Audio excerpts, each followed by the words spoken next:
What bloody man is that? He can report that seemeth by his flight from the revolt, the new estate.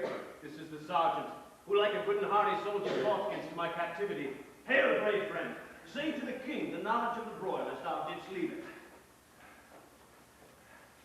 Doubtful it stood, as two spent swimmers that cling together and choke their art. The merciless Macdonald, worthy to be a rebel, for the multiplying villainies of nature swarm upon him.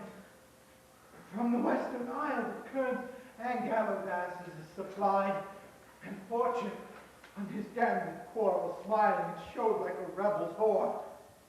But all's too weak for brave Macbeth, and well he deserves that name, disdaining fortune with brandished steel, which smoked with bloody execution, like valor's minion carved out his passage till he faced the slave, which ne'er shook hands nor bade farewell to him, till he had seamed him from the nave to the chaps, and fixed his head upon our battle. All right, cousin, worthy gentlemen.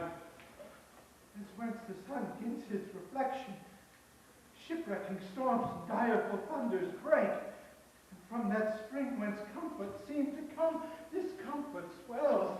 Oh, mark, King of Scotland, mark.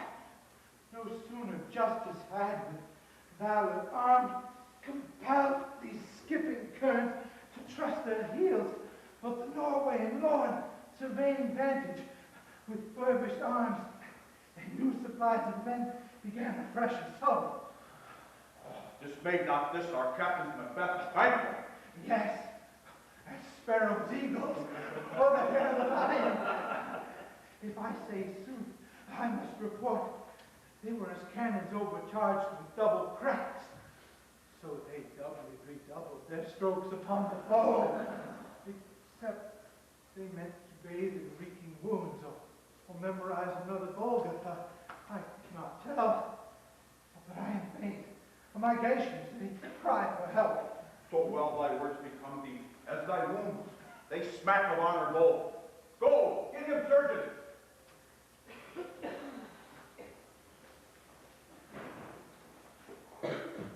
Who comes here? The worthy Thane of Ross. What a haste looks through his eyes. So should he look that seems to speak things strange. God save the king. Whence camest thou, worthy Thane? From fight, great king, where the Norwegian band has crossed the sky and fan our people cold. Norway himself with terrible numbers, assisted by that most disloyal traitor, the Thane of Cawdor, began a dismal conflict. So that Bologna's bridegroom confronted him with self-comparisons, point against point, rebellious, arm against arm, curb in his lavish spear. To conclude, the victory fell on us. Oh, great happiness. And now sweet on the Norway's king craves composition, nor we deign him burial of his men until he dispersed it at St. Holmes' Inn.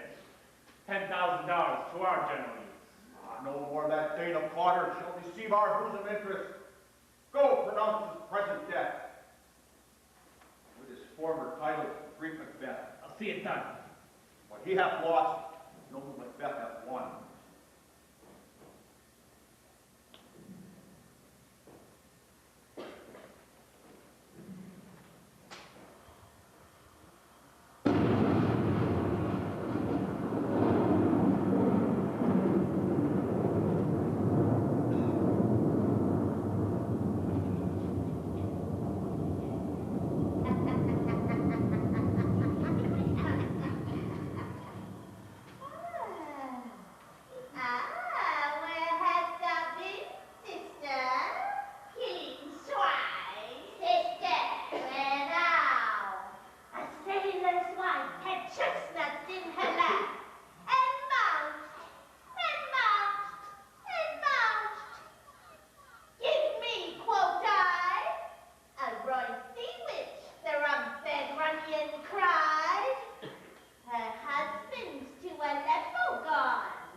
And I myself have all the other, and the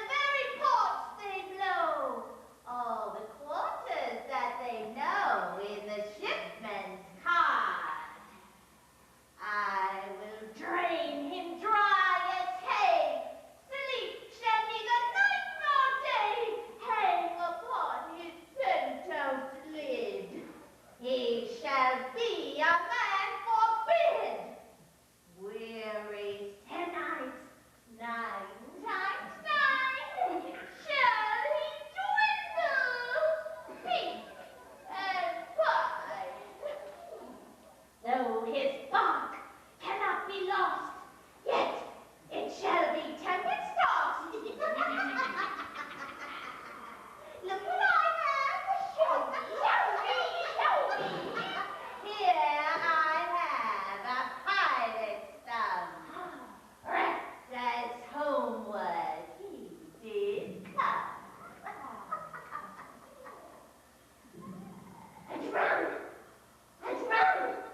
Oh, Macbeth has come.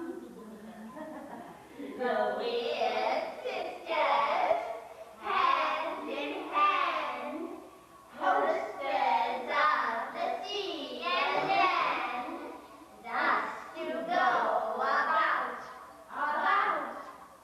thrice to thine, and thrice to mine, and thrice again to make up 9. Peace!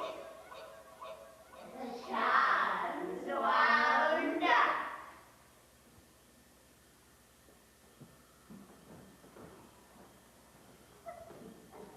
Oh, foul and fair that I have not seen. The fires who call it the forest. What are these? So withered and so wild in their attire, they look not like inhabitants of the earth, and yet are on it. Live you, or are you aught that man may question? You seem to understand me by each at once of choppy fingers laying upon the skinny lips. You should be women.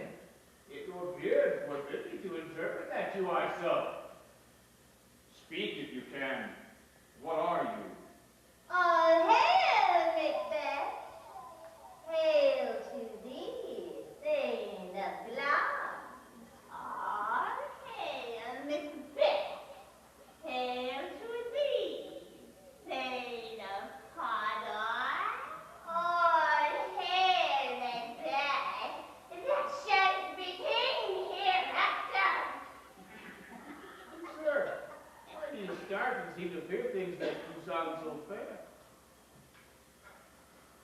In the name of truth, very fantastical that indeed which I will really show. My noble partner, you greet with present grace and great prediction of noble having and royal hope that you seem rapt withal. Me you speak not. If you can look into the seeds of time and say which grains will grow and which will not, speak them to me, for neither beg nor fear your favor nor your hate. Hail, hail,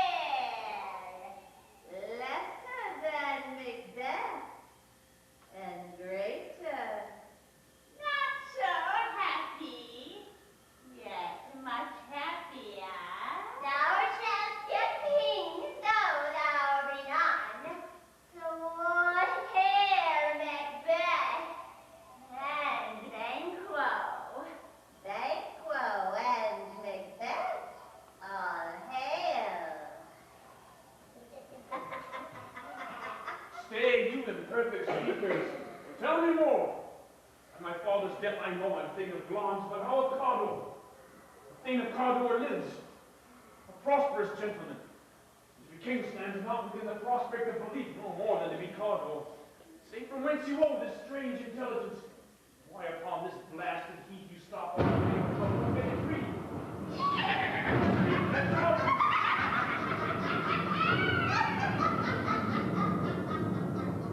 Earth has bubbles as the water has, and bees are up them. Whither are they vanished? Into the air. And what seemed corporal has melted as breath into the wind. Would they have stayed? Were such things here as we who speak about, or have we eaten of the insane root that takes the reason prisoner? Your children shall be kings. You shall be king. And thing of Cawdor too, if it not so. By the self-same tune and word. Who's here?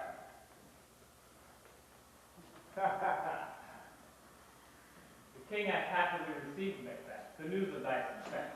And when he reads of thy personal ventures in this rebel's fight, his wonders and his praises do contend, which should be thine or his. Silenced with that, and viewing over the self-same day, he finds thee in the stout Norwegian ranks. Nothing of a fear over thyself didst make. Strange images of death, thick as hail came post for post, that everyone did bear thy praises in his kingdom's great defense, and poured them down before him. We are sent to give thee by our royal majesty thanks. Only to have thee to recite them, not pay thee. For an earnest of a greater honor, he bade me from him, call thee, Thane of Cawdor. In which addition, hail, most worthy Thane, for it is thine. What? Can the devil speak true? The Thane of Cawdor lives. Why do you address me in borrowed robes? Who was the Thane lives yet? But under heavy judgment bans that life which he deserves to lose.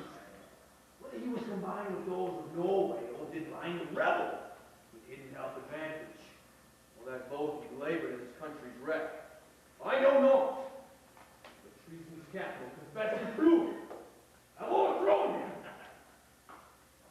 Lance and Thane of Cawdor, the greatest is behind. Thanks for your pains. Do you not hope that your children shall be kings, as those that gave the Thane of Cawdor to me promise no less to them? Ah, that trusted home may have continued you unto the crown besides the Thane of Cawdor. 'Tis strange. Oftentimes, to win us to our heart, the instruments of darkness tell us truths. Win us with honest trifles, betray us in deepest consequence. Cousins, where at grave? Two truths are told as happy prologues to the swelling act of the imperial theme. I thank you, gentlemen. This supernatural soliciting cannot be ill. Cannot be good. If ill, why has it given me earnest of success commencing in a truth? I'm Thane of Cawdor. If good, why do I yield to that suggestion whose horrid image does unfix my hair, and make my seated heart knock at my ribs against the use of nature? Present fears are less than horrible imaginings. And my plot, whose murder yet is but fantastical, shakes so my single state of man that function is smothered in surmise, and nothing is but what is not. Look how our partners wrath. Chance will have me king, why? Chance may crown me without my stir. New honors come upon him like our strange garments leave not to their mold, but with the aid of use. Come what come may, time in the hour runs through the roughest day. Worthy Macbeth, we stay upon your leisure. Give me your favor. My dull brain was wrought with things forgotten. Kind gentlemen, your pains are registered where every day I turn the leaf to read them. Let us towards the king. Think upon what has chanced, and at more time, the interim having waited, let us speak our free hearts each to the other. Very gladly. Then enough. Come, friends.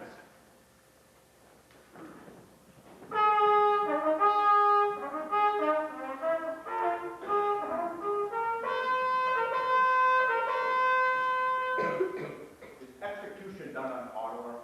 Are not those in commission yet returned? My liege, they are not yet come back. But I have spoke with one who saw him die, that did report. Very frankly, he did confess his treason, implore your highness' royal pardon, and set forth a deep repentance. Nothing in his life became him like the leaving it. He died as one that had been studied in his own death. Threw away the dearest thing he owed as 'twere a careless trifle. There is no art to find the mind's construction in the face. He was a gentleman whom I built an absolute trust. Oh, worthiest cousin, sin of my ingratitude, even now is heavy on me. Thou art so far before that swift the swing of recompense is slow to overtake thee. Thou hast less deserved that the proportion both of thanks and payment might have been mine. Only I have left to say, more is thy due, and more than all can pay. The service and loyalty I owe, in doing it pays itself. Your highness's part is to receive our duties, and our duties are children and servants, which do what they should, by doing everything safe towards your love and honor. Welcome hither. I have begun to plant thee, and will labor to make thee full of growing. Noble Banquo, that hast not deserved, nor must be known no less to have done so. Let me enfold thee, enfolding my heart. There if I grow, the harvest is your own. My plenteous joys, wanton in fullness, seek to hide themselves in drops of sorrow. Sons, kinsmen, thanes, and you, places are the nearest. No, we will establish our estate upon our eldest, Malcolm, whom we name hereafter the Prince of Cumberland, which honor and uncommon invest him only. The signs of nobleness, like stars, shall shine in all these earths, from hence to Inverness, and finest further to you. The rest is labor not used for you. I'll be myself the harbinger, and make joyful the hearing of my wife of your approach. So humbly take my leave. My worthy father. Prince of Cumberland. That is a step on which I must fall down or else o'erleap, for in my way it lies. Stars, hide your fires. Let not see my black and deep desires. The hand wink thee, but yet that be the eye that is done to fear. True, worthy Banquo. He is close with I am, and in his accommodations I am fed. It is a banquet to me. Let's after him, whose care has gone before to bid us welcome. It is a peerless kinsman.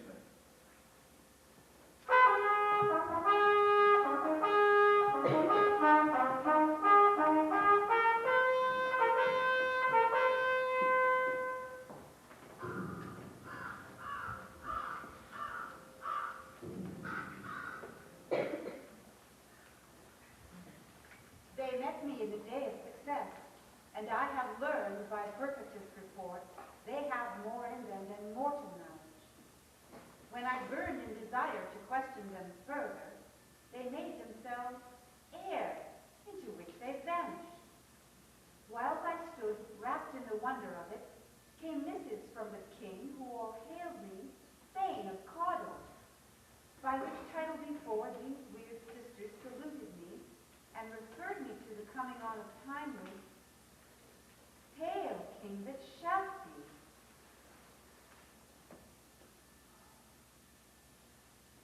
This have I thought good to deliver thee, my dearest partner in greatness, that thou might not lose the dues of rejoicing by being ignorant of what greatness is promised thee. Lay it to thy heart, and farewell. Glams thou art, and called, and shalt be what thou art promised. Yet do I fear thy nature. It is too full of the milk of human kindness to catch the nearest way. Thou wouldst be great, art not without ambition, but without the illness should attend it. What thou wouldst highly, that wouldst thou holily, wouldst not play false, and yet wouldst wrongly win. Thou would have great glams, that which cries, thus thou must do if thou have it, and that which rather thou dost fear to do, than wishes should be undone. Hide me hither, that I may pour my spirit to thine ear, and chastise with the valor of my tongue all that impedes thee from the golden round, which fate and metaphysical age seem to have thee crowned withal. What is your tidings? The king comes here, tonight. Thou art mad to say it. Is not thy master with him? Who, were it so, would have informed for preparation. So please you, it is true. Our Thane is coming. One of my fellows had the speed of him, who almost deaf for breath had scarcely more than would make up his message. Give him tendance. He brings great news. The raven himself is hoarse that croaks the fatal entrance of Duncan under my battlements. Come, you spirits that tend on mortal folk, unsex me here and fill me from the crown to the toe top full of direst cruelty. Make thick my blood. Stop up the access and passage to remorse, and no compunctious visitings of nature shake my fell purpose, nor keep peace between the effect and it. Come, London's breath, and take mine look for God, you murdering ministers, wherever in your sightless substances you wait on nature's mischief. Come, thick night, and pall thee in the dunnest smoke of hell, that my keen night see not the wounded make, nor heaven peep through the blanket of the dark to cry, hold, hold. Great long, worthy Cawdor, greater than most by the all-hail hereafter.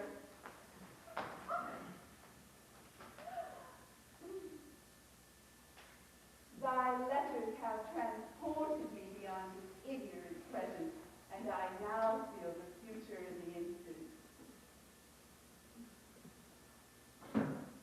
My dearest love, Duncan comes here tonight. And when goes hence? Tomorrow, as he purposes. Oh, never shall come that morrow speed.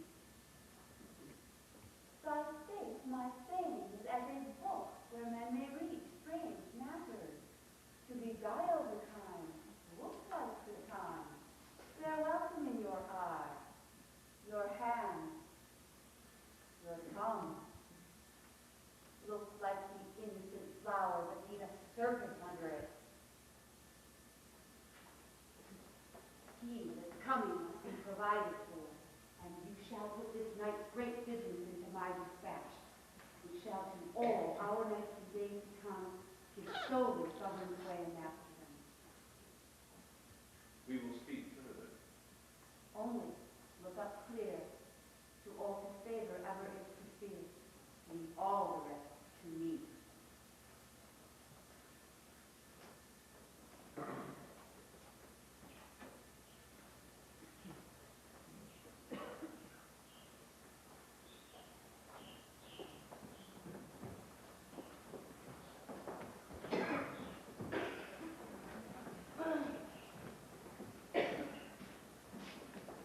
This castle hath a pleasant seat. The air dimly and sweetly recommends itself to our gentle senses. This guest of summer of the temple hall department does approve by his loved masonry that the heaven's breath fell wooingly here. No jutty, trees, buttress, nor point of vantage, but this bird hath made his pendant bed as appropriate to cradle. Where they most breed and haunt, I have observed the air is delicate. Ah, see our honored hostess.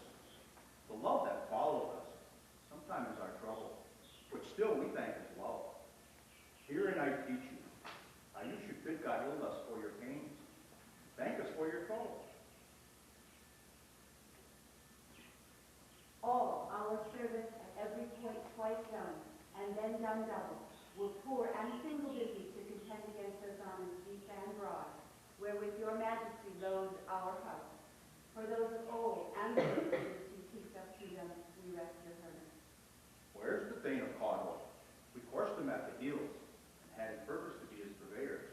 But he rides well, and his great love, sharp as his spur, hath pulled him to his home before us. Fair noble hostess, we are your guests tonight. Your servants ever have theirs, themselves, and what is theirs in common, to make their audit at your highness' pleasure, still to return your own. Conduct me to mine host. We love you highly, and shall continue our gracious courses by your leave.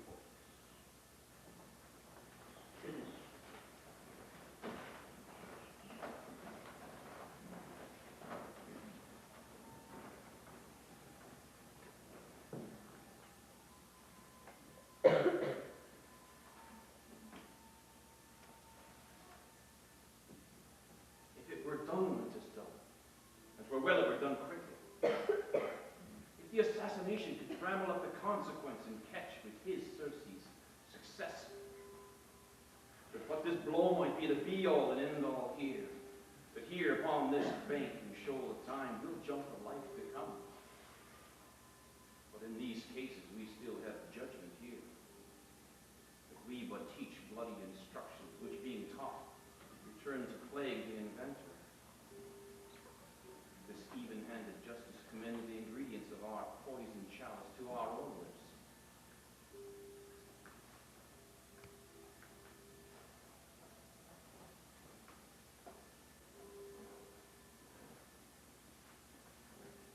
He's here in double trust.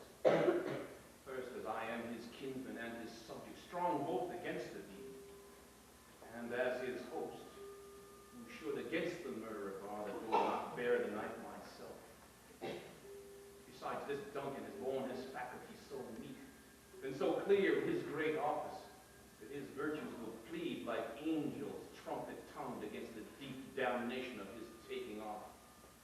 Pity, like a naked newborn babe striding the blast, or heaven's cherubims forced upon the sightless curves of the air, shall blow the horrid deed in every eye, that tears shall drown the wind. I have no spur to prick the side of my intent.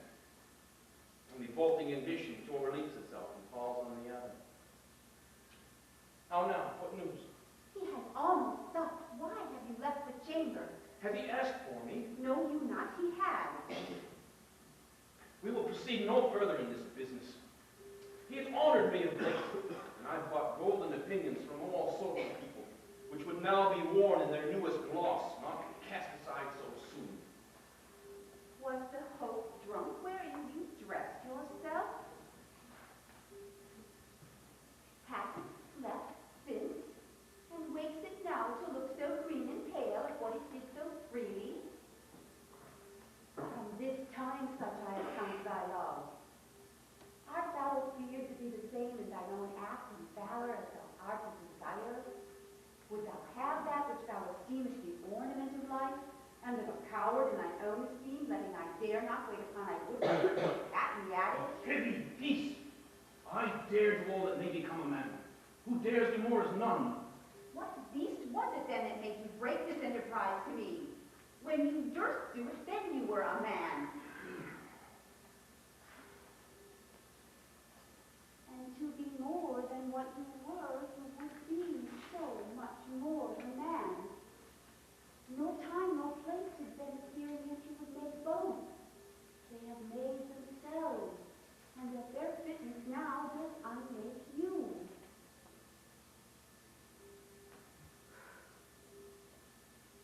I have given suck, and know how tender 'tis to love the babe that milks me. I would, while it is smiling in my face, have plucked my nipple from its boneless gums and dashed the brains out, and I so sworn as you have done to this. If we should fail, We fail. Through your courage to the sticking place, and we'll not fail.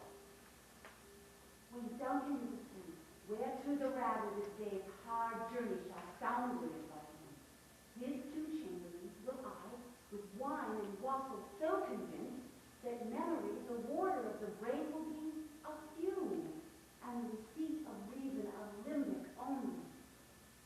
When in swinish sleep their drench of nature lies as in a death, what cannot you and I perform upon the unguided Duncan?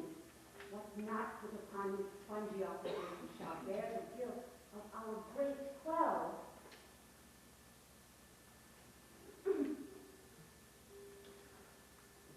bring forth men children only, but I on daunted metal should compose nothing but males. Will it not be received when we have marked with blood those sleepy two of his own chamber, and used them every dagger that they have done? Who shall receive it other, as we shall make our grief and clamor roar upon his death? I am settled, and bend up each corporal agent to this terrible feat. Awake, and mark the time with fairest show. False face must hide what the false heart does know.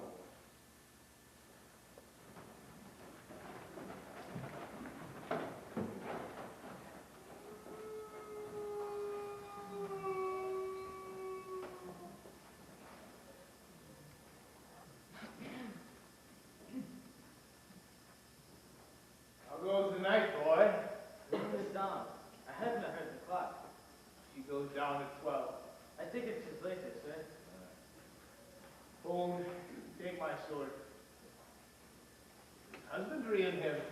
The candles are all up. Take thee that too. A heavy summons lies like lead upon me, and yet I would not sleep. Merciful powers restraining thee, the cursed thoughts of nature is way too cold. Give me my sword. Who is there? A friend. What, sir? Not yet at rest? The king's abed. He hath been in unusual pleasure and sent forth great largesse to your offices. This diamond he greets your wife withal by the name of most kind hostess and shut up in measureless content. Being unprepared, our will became the servant to defect, which helps free of problem. All's well.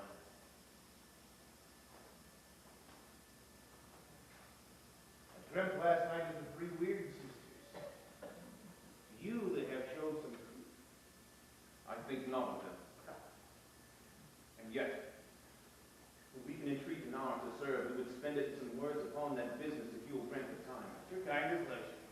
If you shall plead my consent, which is, it shall make honor for you. So I lose none in seeking to augment it, but keep my bosom franchised and my allegiance clear. I would be come.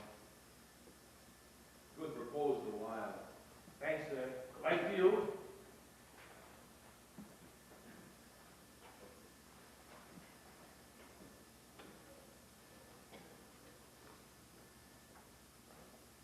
Go bid thy mistress. When my drink is ready, she strike upon the bell. Take ye to bed.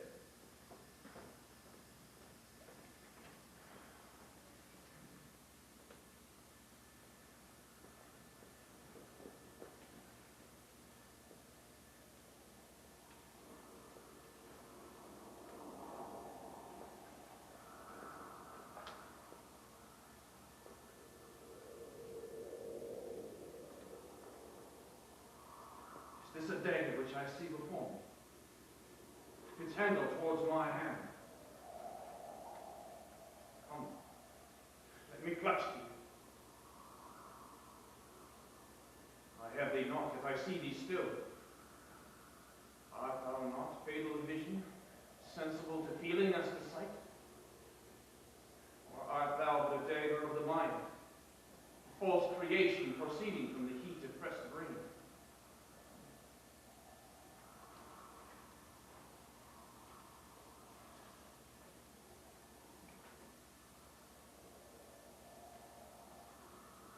I see thee yet, in form as palpable as this which now I draw. Thou marshallest me the way that I was going, and such an instrument I was to use. Mine eyes have made the fool over the other senses, or else worth all the rest. I see thee still, on my blade and dungeon gouts of blood, which was not so before.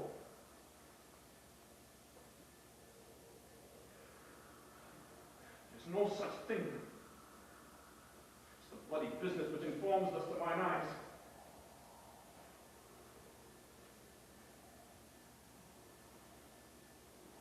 Now over the one half of the world, nature seems dead. In wicked dreams abuse the curtains sleep. Witchcraft celebrates pale Hecate's offerings. Withered murder, alarmed by his sentinel, the wolf, whose howls his watch, thus with his stealthy pace, Tarquin's ravaging strides towards his design, moves like a ghost. How sure and firm set earth hear not my steps, which way they walk. For fear I very stones prate of my whereabouts, and take the present horror from the time that now suits me. Whilst I threat, he lives. Words to the heat of deeds too cold breath gives. I go, and it is done. Bell invites me. Hear it not, Duncan, for it is a knell. summons thee to heaven. To hell.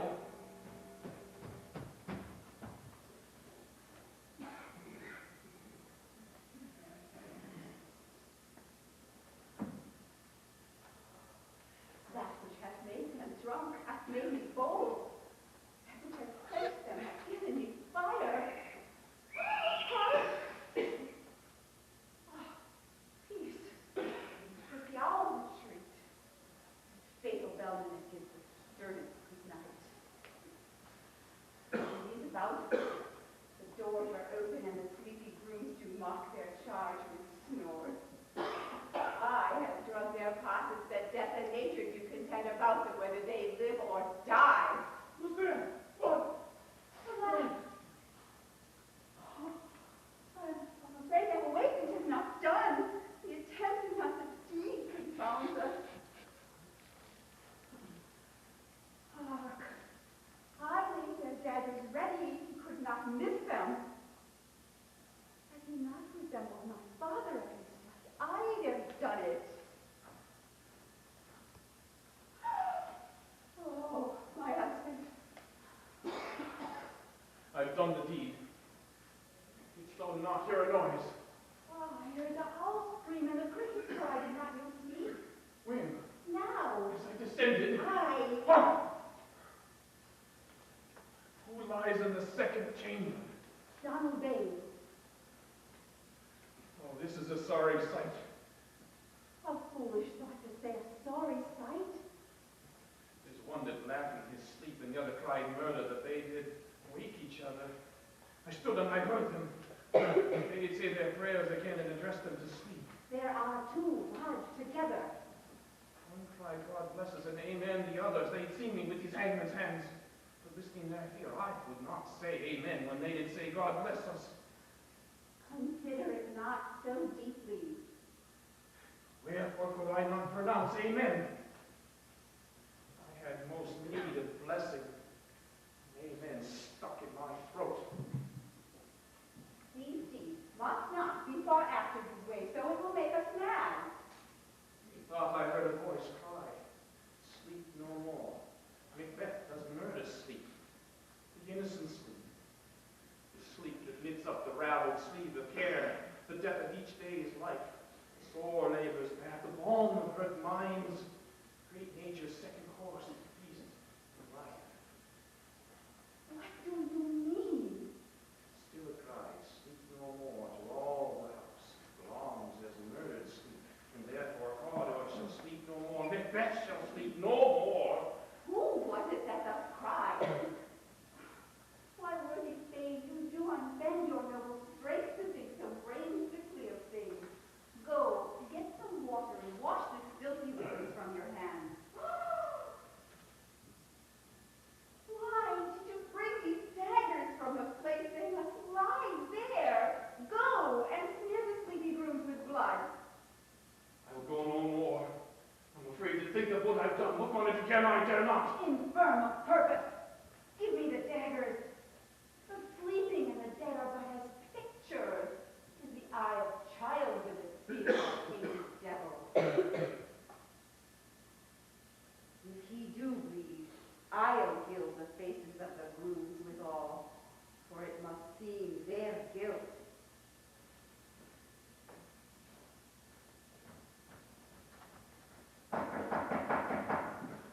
Whence is that knocking?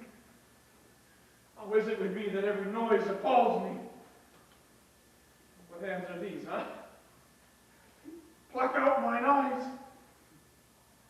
Oh, great Neptune's ocean, wash this blood clean from my hands. No. This my hands go rather the multitudinous sea encountered I, making the green one red. My hands are of your color, but I shame to wear a heart so white. Hark, they're knocking at this south entrance. Retire into our chamber. A little water clears us of this deed. How easy is it then? Your constancy hath left you unattended. Hark, more knocking. Get on your nightgown, lest occasion call us and show us to be watchers.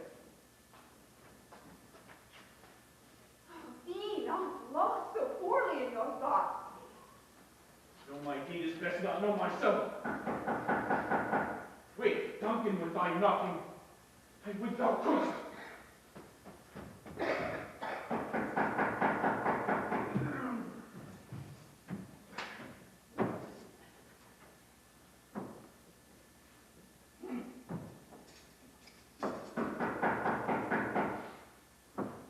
Here's the knocking indeed. If a man were the porter of Hellgate, he would have all turning the key. Knock, knock, knock. Who's there? In the name of Beelzebub. Oh, here's a farmer who hanged himself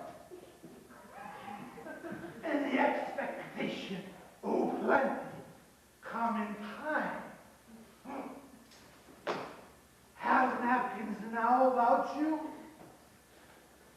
Here, you'll sweat for it. Knock, knock, knock. Who's there? In the other devil's name. Oh.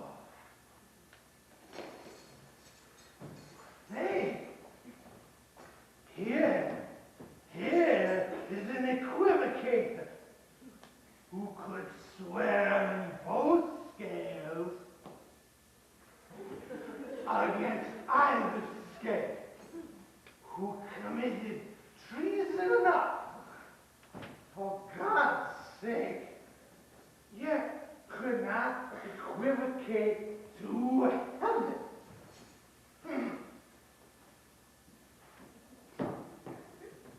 Come in, equivocator. Knock, knock, knock. Who's there?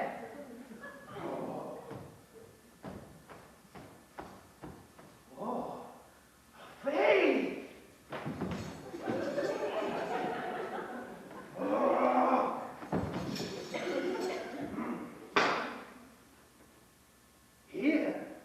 Here's an English tale. Come hither for stealing out of French oaths. Come in, tailor. Here you may roast your goose. Oh, knock, knock, knock. Oh, it's never quiet.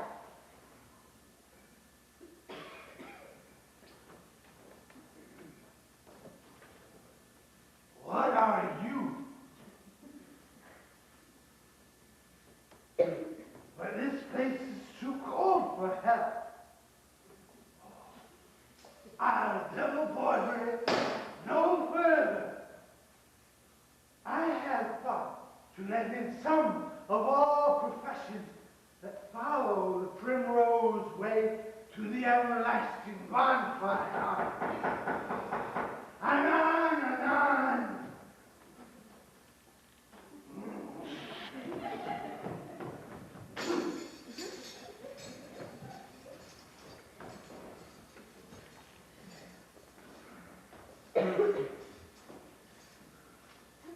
I pray you remember the border.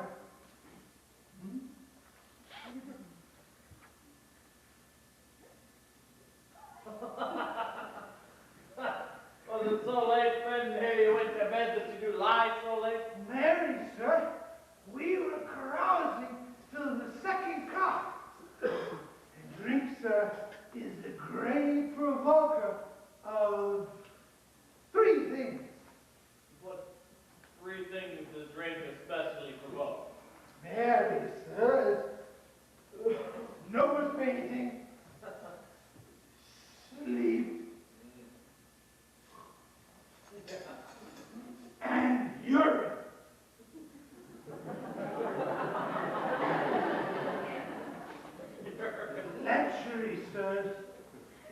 provokes and it unprovokes. It provokes desire. But it takes away the performance. Therefore, much drink may be said to be an equivocator with lechery. It makes him and it mars him. It puts him on and it takes him off. It persuades him and disheartens him. It makes him stand to and not stand to. In conclusion, it equivocates him in sleep and giving him the lie, leaves him. I think drink gave me the lie last night. That it did, sir, in the very throat of me. But I requited him for his lie, and I think, being too strong for him, though he may take up my legs sometimes, I made a shift to cast him.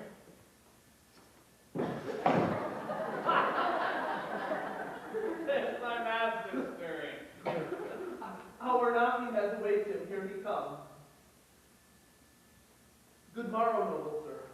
Good morrow, both. The king's stirring, where they say. Not yet. He did command me to call timely on him. I've almost slipped the hour. I'll bring you to him. I know it's a joyful trouble for you, yet 'tis one. The labor we divide in physics training. This is the door. I'll make so bold to call, for 'tis my limited service.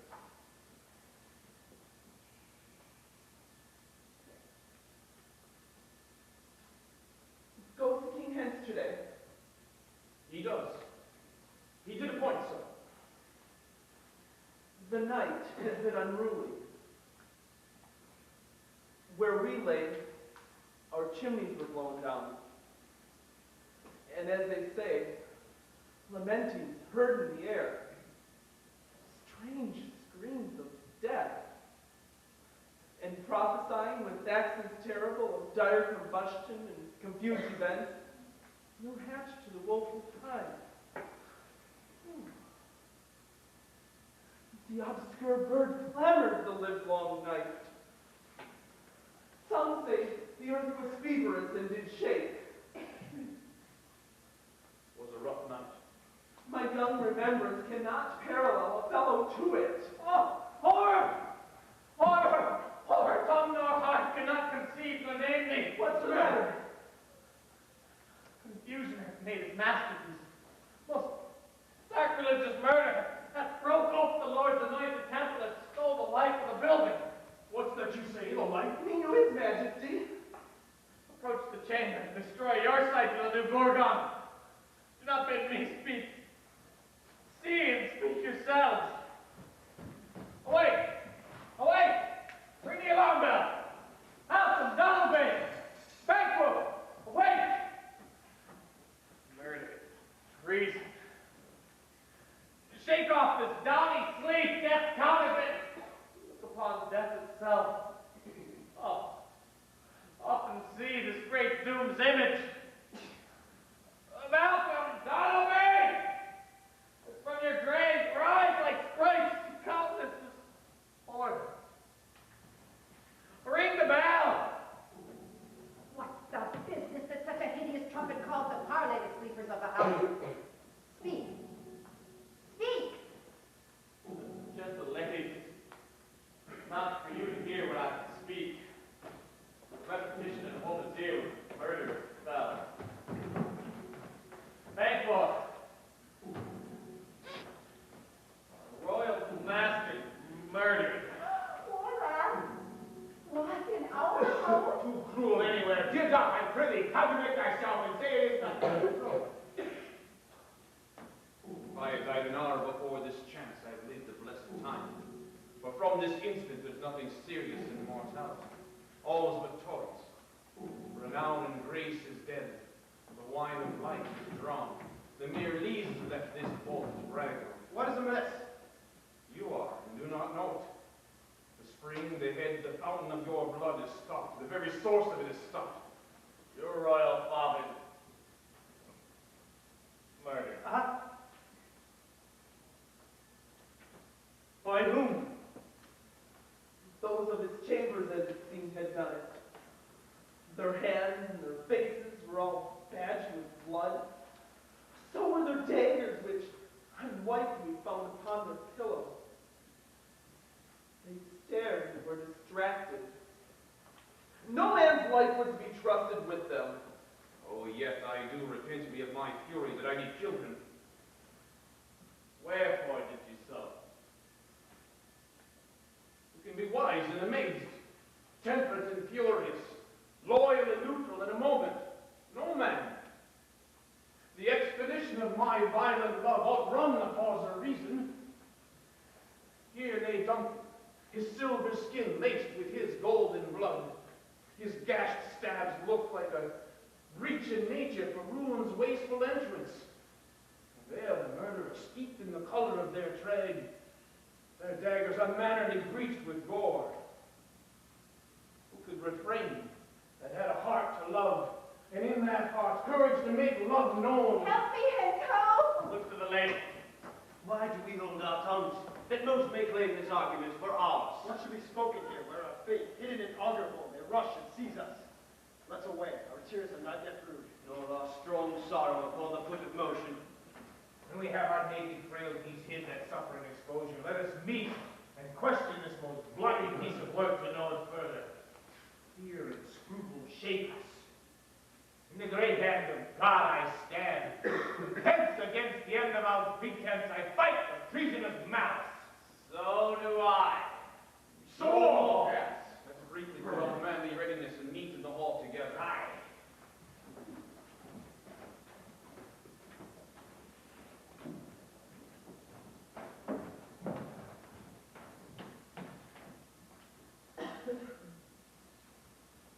What will you do? Let us not consort with them. To show unfelt sorrow is an office which the false man does easy. I'll to England. To Ireland I. Our separated fortunes shall keep us both the same. Wherever we are, there's daggers and men's smiles. The nearer blood, the nearer blood. This murderous shaft that's been shot hath not yet landed. Our safest way is to avoid the aim. Therefore to horse. Let us not be dainty of our leave-taking, but shift away. There is want in that theft which steals itself when there's no mercy left.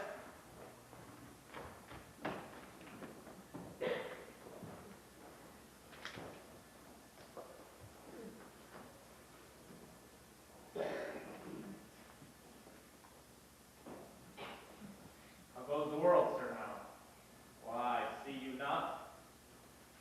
It's known who did this more than bloody deed, knows that Macbeth hath slain. Alas the day. What good could they pretend? They were suborned. Malcolm and Donalbain, the king's two sons, that stole away and fled, put suspicion of the deed upon them. Against nature still. First this ambition will raven up their own life's means. It's this most like the sovereignty will fall upon Macbeth.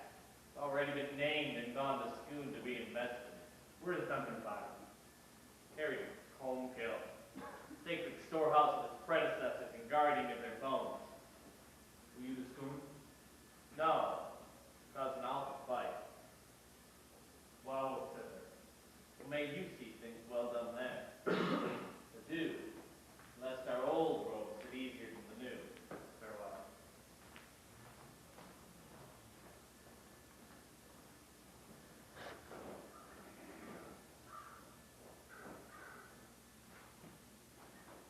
Thou hast it now.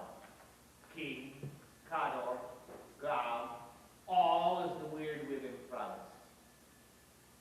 I fear thou played more foul. It was said it would not stand in thy posterity, but that myself should be the root and father of many kings. If there come truth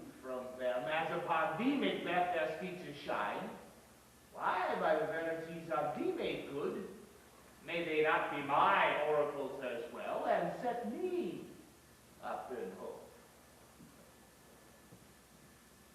But hush, no more.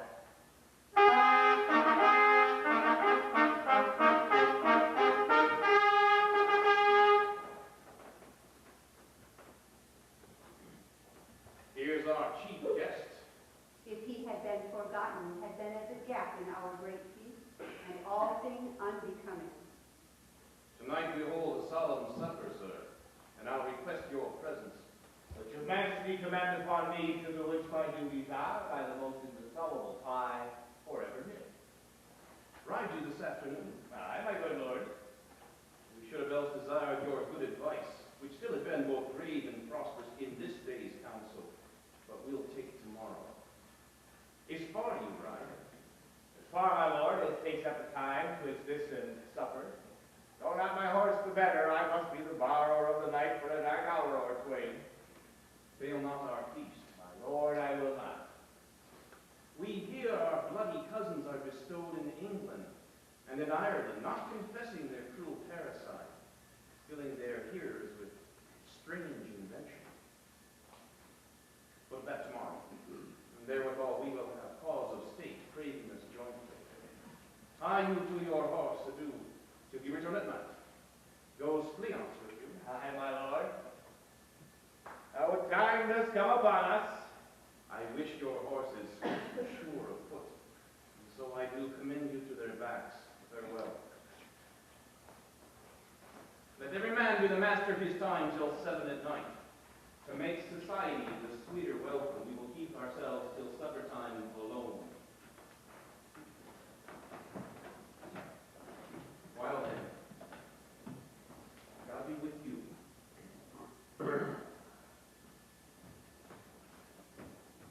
Sirrah, a word.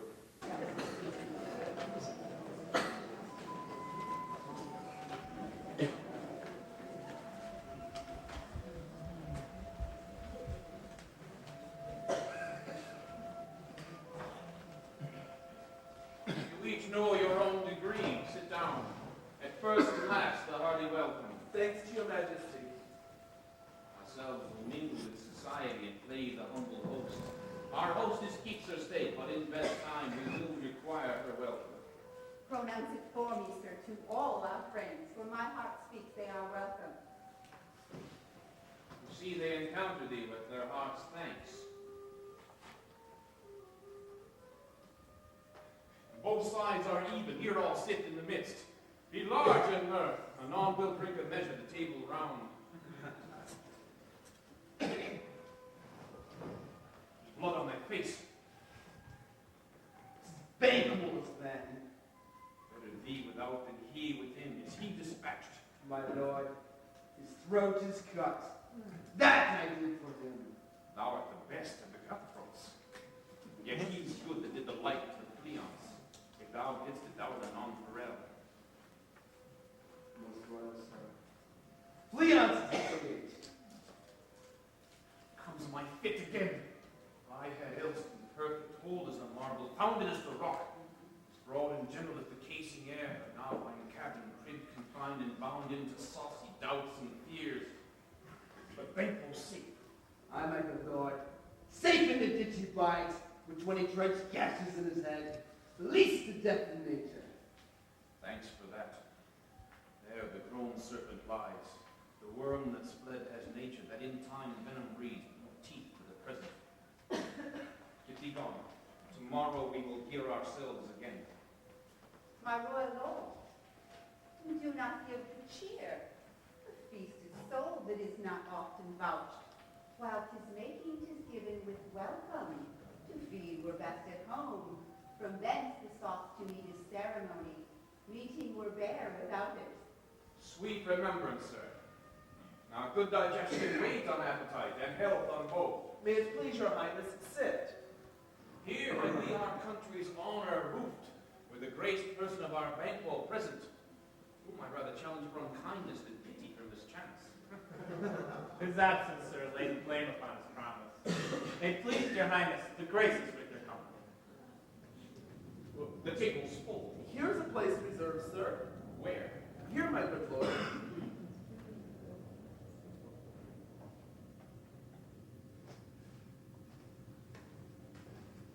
What is the most, your highness? Which of you has done this? Done what? Canst not say I did this, never shake thy gory head at me. Gentlemen, rise. His Highness is not well. Sit worthy friends. My lord is often thus, and hath been from his youth. I pray you keep seat. The fit is momentary. Upon a thought he will again be well. If much you note him, you shall offend him and extend his passion. Feed and regard him not. I am a man. I am a bold one that dare look on that which might appall the devil. Oh, proper stuff, this is the very painting of the fear. This is the airborne dagger you said led you to Duncan. Oh, its flaws and starts and postures you fear would well become a woman's story of a witch's fire, authorized by her granddam. Shame yourself, why do you make such faces? When all is done, you look down a stool. Prithee, see. Behold, look. No, what say you? Care I, if thou canst not, speak to. If charnel houses and our graves must send those that be buried back, our monument shall be moss of kites. What, quite unmanned and folly? As I stand here, I saw him. Fie for shame! Blood has been shed ere now, aye, at golden time, ere the human statute purged the gentle wheel. Aye, since two murders have been performed, too terrible for the ear. The time was when the brains were out, the men would die and never end. But now they rise again with 20 mortal murders on their crowns and push us from our stools. This is more strange than such a murder is. My worthy lord, your noble friends do lack you. I do forget. Do not muse at me, my most worthy friends. I have a strange affliction that is nothing to those that know me. I'll love and health to all, and then I'll sit down. Give me some wine. Here, go. I drink to the general joy of the whole table, and to our dear friend Banquo, whom we miss. Would that he were here. To all in him we thirst, and all to all. Our duties and the pledge.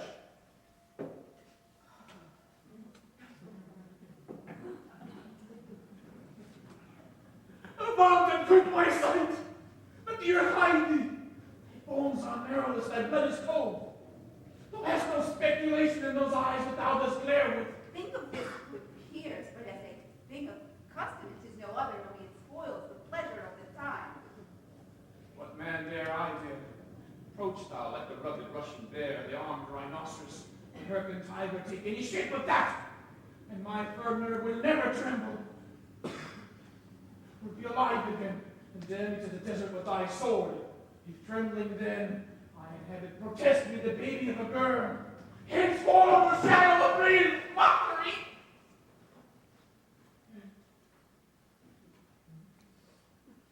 Why, so being gone, I'm mad again. I pray you sit still.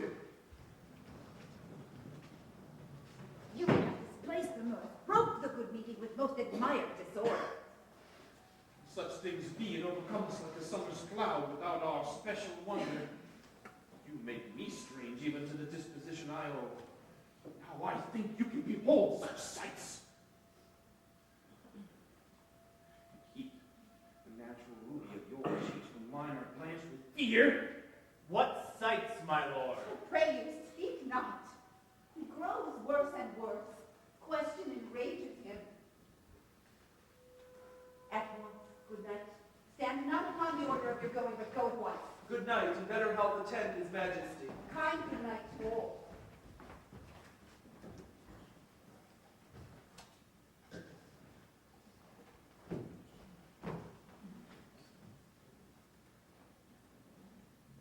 It will have blood. They say blood will have blood. Stones have been known to move and trees to speak. Others and understood relations have by magpies and shrubs and rooks brought forth the secretest man and blood. What is the night?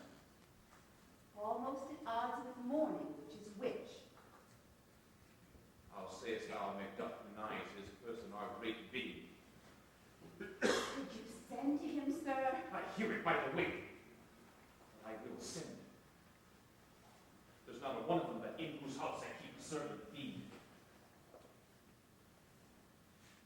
Tomorrow I will, betimes I will, to the weird sisters. More shall they speak. For now I'm bent to know by the worst means the worst. For mine own good, all causes shall give way. I am in blood steps so far, that should I wait no more, returning where tease is going on. Strange things I have in head that will to hand, that must be acted, they may be scanned. You lack the season of all nature. Sleep. Come, let's to sleep. My strange and self-abuse is the initiate fear that wants hard use. We are yet but young indeed.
As you are.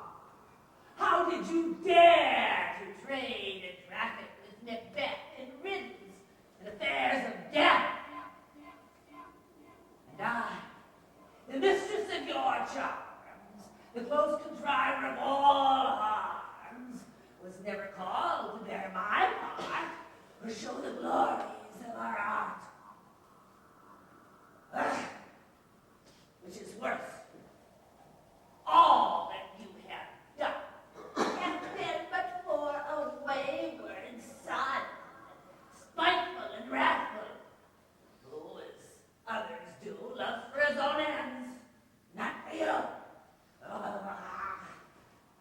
Make amends now. Get you gone. And at the pit of Acheron, meet me in the morning. Thither, he shall come to know his destiny. Your vessels and your spells provide, your charms and everything beside. I am but there. This night I'll spend to a dismal and a fatal end. Great business must be wrought ere noon. Upon the corner of the moon, there hangs a vaporous drop profile.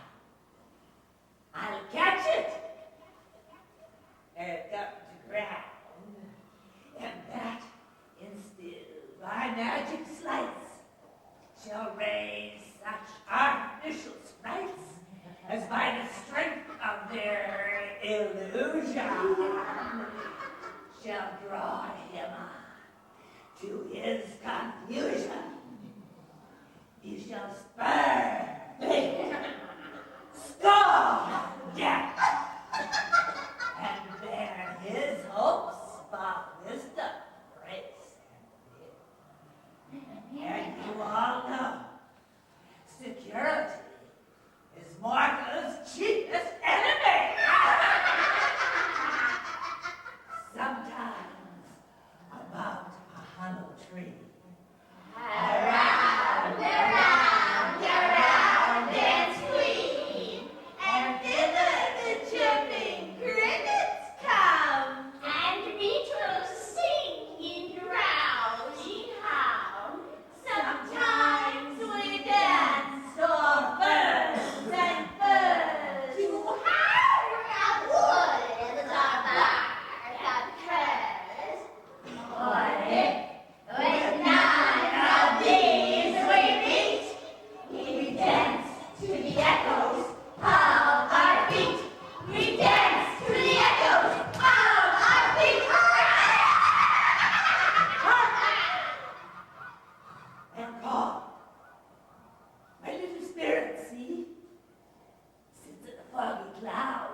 speeches have but hit your thoughts, which can interpret farther.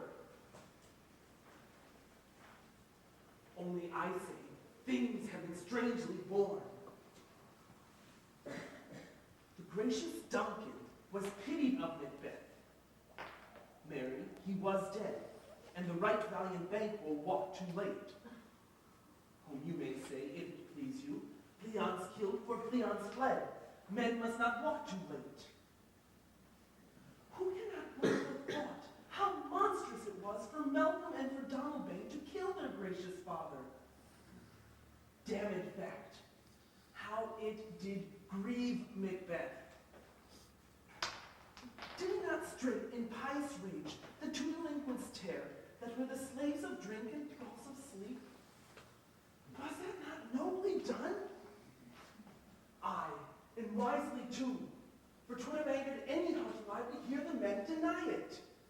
And so that, I say, he has borne all things well. And I do think that had he Duncan's sons under his key, as Anticles heaven he shall not, they should find what 'twere to kill a father, so should Cleon. But peace. For from broad words, and because he failed his presence at the tyrant's feast, I hear Macduff lives in disgrace. Sir, can you tell where he bestows himself? The son of Duncan, from whom this tyrant holds the due of birth, lives in the English court, and is received in the most pious Edward with such grace, the malevolence of fortune nothing takes from his high respect. Thither Macduff was going to pray the holy king upon his aid, to wake Northumberland in a warlike seaward, that by the help of these, with him above, to ratify the work, we may again give to our table meat, sleep to our nights, free from our feasts and banquets bloody knives, do faithful homage, and receive free honor, all of which we pine for now. And this report doth so exasperate the king that he expects some attempt of war. Sent he to Macduff? He did? And with an absolute sir, not I. The cloudy messenger turns me his back and hounds, as if to say, you'll rue the day that clogs me with this answer. That well might advise him to a caution, to hold what distance his wisdom can provide. Some holy angel fly to the court of England and unfold his message ere he come, that his swift blessing may soon return to this our suffering country under a hand accursed. My prayers are with you.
leg and howl and swing. For a charm of powerful trouble, like a hellrock oil and buckle. Double, double, toil and trouble, fire burn and cauldron bubble. Scales of dragon, tooth of wolf, witches, mummy, moor, and gulf. Hub, the raven, salt sea shark, root of hemlock, digged in the dark. Anger of a great strangled bear. It's delivered by a drab, make the gruel thick and slab. Add thereto a tiger's twaddling. Oh, for the ingredients of a cauldron. Double, double, toil and trouble, fire burn and cauldron bubble. Quit the baboon's blood, then the charm is fair.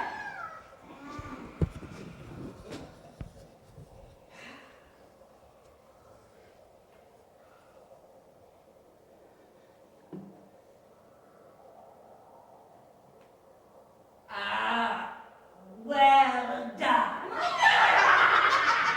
I commend your pains, and everyone shall share in the games. And now, about the cauldron sing, like elves and fairies in a ring, enchanting all that you put in. Around, around, around, around. About, about, about, about. Here's the blood of a bat. Oh, putting that, putting that. Here's Liz's brain. Oh, put in the brain. Here's juice of toad. Oh, and here's oil of adder. That will make the tiger obey. About, all ill come running, running in. How good, keep out, keep out, keep out. Pricking of my thumbs. Something wicked this way comes. Open locks, whoever knocks.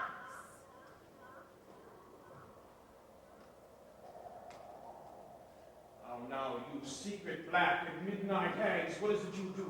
A deed without a name. I conjure you by that which you profess, however you come to know it.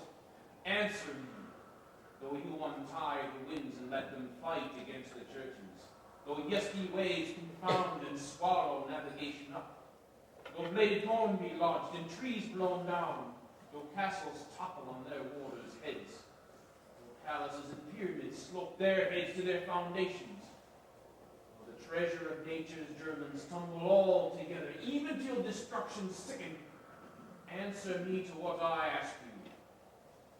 Speak, man will answer. Say that's rather hear from our mouths or from our masters. Call them. Let me see them. Come. Come, I or no, thyself and office deftly show.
precaution, thanks.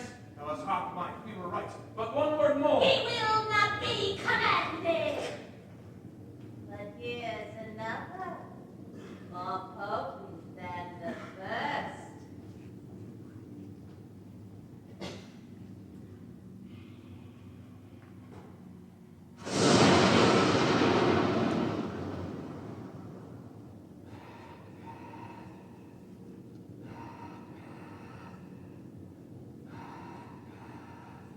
And I 3 ears I've heard thee. Be bloody, bold, and resolute. Laugh to scorn the power of man.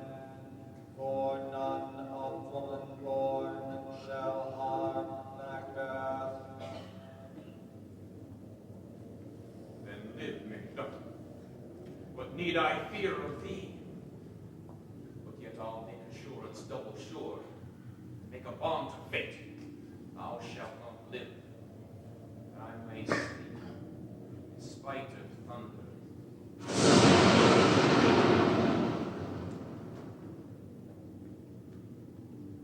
What is this? That rises like the issue of a king and wears upon his baby brow the round and top of sovereignty. Listen, but speak not to it. Be lion rebel, proud, and take no care who chase, who frets, or where conspirers are. Macbeth shall never vanquish be, until great Burnham wood to high Dunsinane Hill shall come against him. Will never be. Who can impress the forest, bid the tree unfix his earthbound root, sweet Bournemouth's good? Rebellion's head rise never, to the wood of Burnham rise. And our high-placed Macbeth shall live the lease of nature, pay breath to time and mortal custom. And my heart throbs to know one thing. Tell me if your art can tell so much. Shall Banquo's issue ever reign in this kingdom? Seek to know no more. You will be satisfied. Deny me this, and an eternal curse fall upon you. Let me know. Why sinks the cauldron? And what noise is this?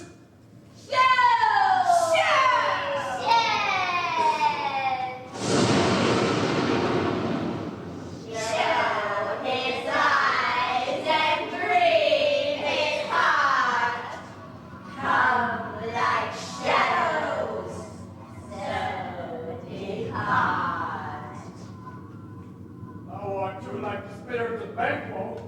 Down! My crown, the sear mine eyeballs, my hair over the gold-bound brow is like the first. The third is like the former. Filthy hags, mind you, show me this. A fourth. Scarlet eyes. What will the line stretch out to the crack of doom? Seventh, yet thou see no more. And eighth appears, who bears a glass that shows me many more. Summons full balls and trembles in the skin. Horrible sight! Now I know 'tis true, for the blood-bolted Banquo smiles upon me and points at them where it is. What does this stone? All this is so. But why stands Macbeth thus amazingly? Come, sisters, cheer me up his sprites, and show the best of our delights. I'll charm the air to give a sound, while you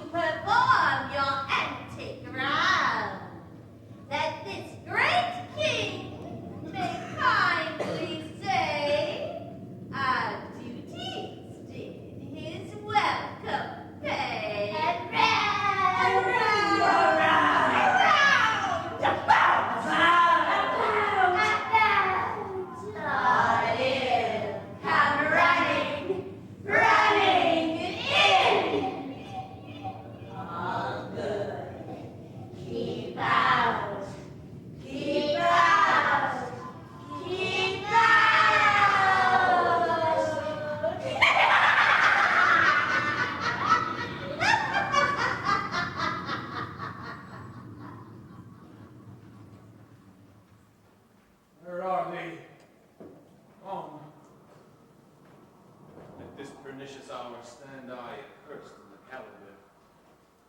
Come in without there. What is your grace's will? Saw you the weird sisters? No, my lord. Came they not by you? No, indeed, my lord. Infected be the air on they ride, and damned all those who trust them. And he'd hear the gallop of horse. Who was it came by? 'Tis 2 or 3, my lord, that bring me word. Macbeth is fled to England. Fled to England. Aye, my good lord. Time thou anticipated my dread exploit. For the flighty purposes never overtook, and must the deed go with it. From now on, the very firstling of my heart shall be the firstling of my hand. And even now, to crown my thoughts with acts, be it thought and done. Castle of Macduff I will surprise, seize upon Fife, and give to the edge of the sword his wife, his babes, and all unfortunate souls that trace him in his line. No boasting like a fool, this deed I'll do before this purpose cool. But no more sense. Come, these gentlemen, bring me where they are.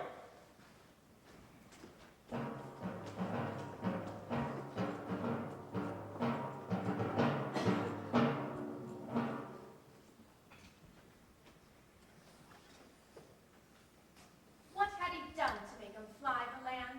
You must have patience, madam. He had none. His flight was madness. And our actions do not, our fears do make us traitors. You know not whether it was his wisdom or his fear. Wisdom? To leave his wife?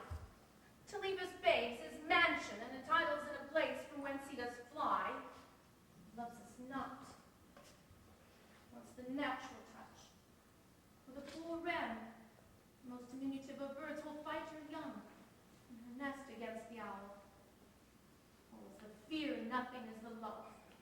As little as the wisdom where the flight runs against all reason. My dearest cousin, I pray you school yourself. But for your husband, he is noble, wise, judicious, and best knows the fit of the season.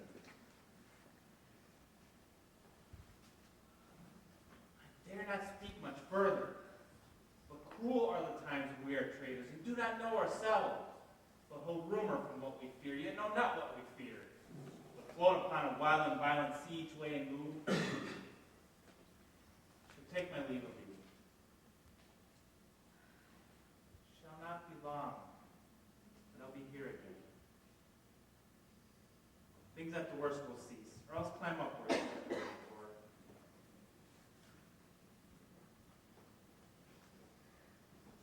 My pretty cousin, blessing upon you. Fathered he is, and yet he's fatherless. I'm no more a fool should I stay longer. It would be my disgrace and your discomfort. I take my leave at once.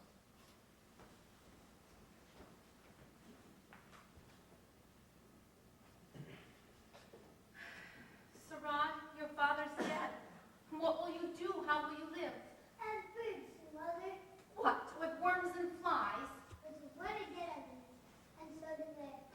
Poor bird, thou hast never feared the net nor lime, the pitfall nor the gin. Why should I, mother? Poor birds, they're not set for. My father's not dead, all you're saying. Aye, he is dead. And how wilt thou do for a father? Nay, how will you do for a husband? Well, I can buy me 20 at any market. You bought them again. Thou speakest with all thy wit, and yet in faith with wit enough for thee. My father was a traitor, mother? Aye, that he was. What is the traitor? Why, one who swears and lies. And do all traitors that do so? Everyone who does so is a traitor and must be hanged. Who's hang them? Why, the honest men. Then the lies and swears are fools, but the lies and swears are not, to be penitent and hang up them. Oh, now God help thee, poor monkey. But how wilt thou do for a father? If you're dead, you would weep for him. You're not, and you think that I should put that new father. Oh, poor Rattler, how thou talkest. Bless you, fair dame, I am not to you known. Though, in your state of honor, I am perfect. I doubt some danger does approach you nearly. If you will take a homely man's advice, be not found here, hence with your little ones. To fright you thus, methinks I am too savage. To do worse to you were felt cruelty which is too nigh your person. Heaven preserve you. I dare abide no longer. Whither should I fly? I've done no harm. I remember now, I'm in this earthly world where to do harm is often laudable. To do good is sometime accounted dangerous folly. Why then do I put up this womanly defense to say I've done no harm? What are these faces? Where is your husband? Open no place so unsanctified where such as thou mayest find him. He is a traitor! Thou liest, thou shade your gun. Would you, young egg? Young fry of treachery! Yes, kill me, mother, remember I pray you.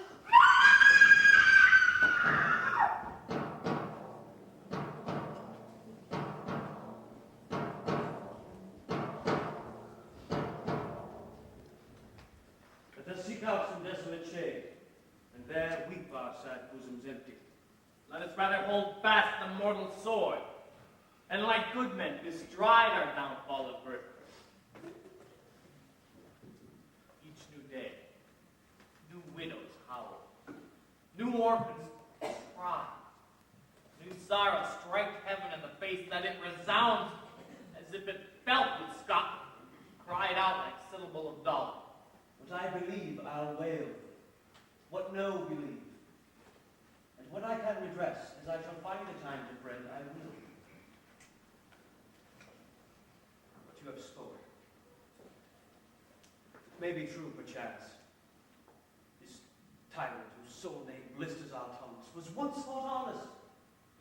You have loved him well. He hath not touched you yet. I am young, but something you may deserve of him through me. And wisdom, to offer up a weak, poor, innocent lamb to appease an angry God. I'm not treacherous. But Macbeth is. A good and virtuous nature may recoil in an imperial charge. But I crave your pardon. That which you are, my thoughts cannot transpose. Angels are bright still, though the brightest fell. Though all things foul would wear the brows of grace, yet grace must still look so. Lost my hopes. Perchance even there, where I did find my doubts. Why?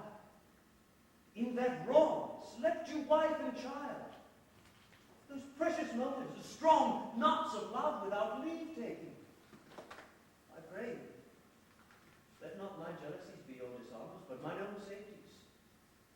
You may be rightly just, whatever I shall think. Leave, poor country. Great tyranny laid on thy bases sure. For goodness dare not check thee. Wear thou thy wrong. Titles of fear. Farewell. I would not be the villain that thou thinkest. For all the space in the tyrant's grasp, and the riches to boot. Be not offended.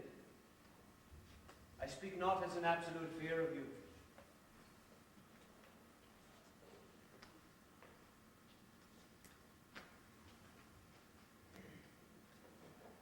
I think our country sinks beneath the yoke. It weeps, it bleeds, and each new day a gash is added to her wounds. I think withal there would be arms uplifted in my right. And here from gracious England have I offer of goodly thousands. But for all of this, when I shall tread upon the tyrant's head, or wear it on my sword, yet my poor country shall have more vices than ever, more suffer, more sundry ways than ever by him that shall What should he be? 'Tis myself, I mean, in whom I know all the particulars of vice so grafted, that when they shall be opened, black Macbeth will seem pure as snow. The poor state esteem him as a lamb, being compared with my divinest arms. Not in the horrid illusions of hell could come a devil more damned than evils to top Macbeth. Oh, I grant him bloody, luxurious, avaricious, false, deceitful, sudden, malicious, smacking of every sin that has a name. But there is no bottom, none to my voluptuousness. Your wives, your daughters, your maids, your matrons could not fill up the cistern of my lust. And my desire, all continent impediment would o'erbear that it oppose my will. Better Macbeth than such a one to reign. Boundless intemperance in nature is a tyranny. And hath been the untimely emptying of the happy throne, the fall of many kings. Do not fear to take upon you what is yours. You may convey your pleasures in a spacious plenty, yet seem cold the time you may so hoodwink. We have willing dames enough. It cannot be that vulture in you to devour so many as would to greatness dedicate themselves, finding it so inclined. With this, there grows in my most ill-composed affection such a stanch avarice that were I king, I should cut off the nobles from their land, desire his jewels, this other's house, and my more having would be as a sauce to make me hunger more, so that I should forge quarrels unjust against the good and loyal, destroying them for their wealth. Avarice sticks deeper. Grows with more pernicious fruit than summer seeming lust, hath been the sword of our slain kings. Do not fear. Scotland hath poisons that fill up your will of your mere own. These are portable with all other graces weighed. But I have none.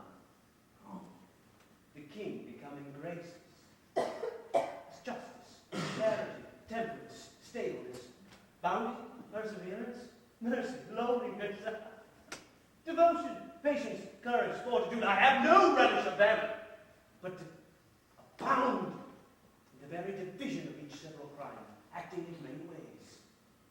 Nay, had I power, I should pour the sweet milk of concord into hell, abroad the universal peace, confound all unity on earth. Oh, stop. Scotland. If such a one be fit to govern, speak. I am as I have spoken. Fit to govern. No, not to live. A nation miserable with a bloody tyrant, untitled. When shalt I see thy wholesome days again? As the truest issue of thy throne by his own interdiction stands accursed and does blaspheme his breed. Your royal father was the most sainted king, the queen that bore thee. Oftener upon her knees than on her feet died every day she lived. Fare thee well. The evils thou repeatest upon thyself have banished me from Scotland. Oh, my breast, thy hope ends here. Macduff, this noble passion, child of integrity, hath from my soul wiped the black scruples, reconciled my thoughts to thy good truth and honor. Devilish Macbeth, by many of these trains, hath sought to win me into his power. And modest wisdom plucks me from over credulous taste, but God deal between thee and me. For even now I placed myself to thy direction, unspeak mine own detractions. He'll abjure these taints and blames I laid upon myself, for strangers to my nature. I am yet unknown to woman. Never was forsworn. Scarcely have coveted what was mine own. At no time broke my faith. Would not betray the devil to his fellow, and he lacked no less in truth than life. What I am truly is thine, and my poor country's to command. Whither indeed? Before thy here approach, old Seaward with 10,000 warlike men already at a point was setting forth. Now we'll together, and the chance of goodness be like our warranted quarrel. Why? Are you silent?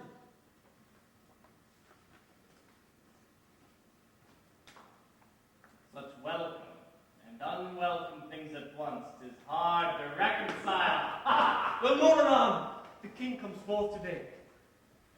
There is a crew of wretched souls that stay his cure. Their malady convinces the great essay of art.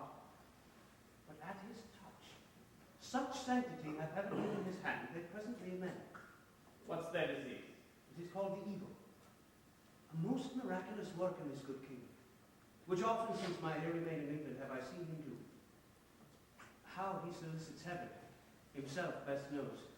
But strangely visited people, all swollen, ulcers, the mere despair of surgery, pitiful to the eye, cures. Hanging a golden stamp about the neck, put on with holy prayers. And 'tis spoken, to the succeeding royalty he leaves the healing benediction. Ah, with this strange virtue he hath the heavenly gift of prophecy, and sundry blessings hang about his throne that speak him full of grace. See who comes here. 'Tis my countryman. Ah, my ever gentle cousin, welcome hither.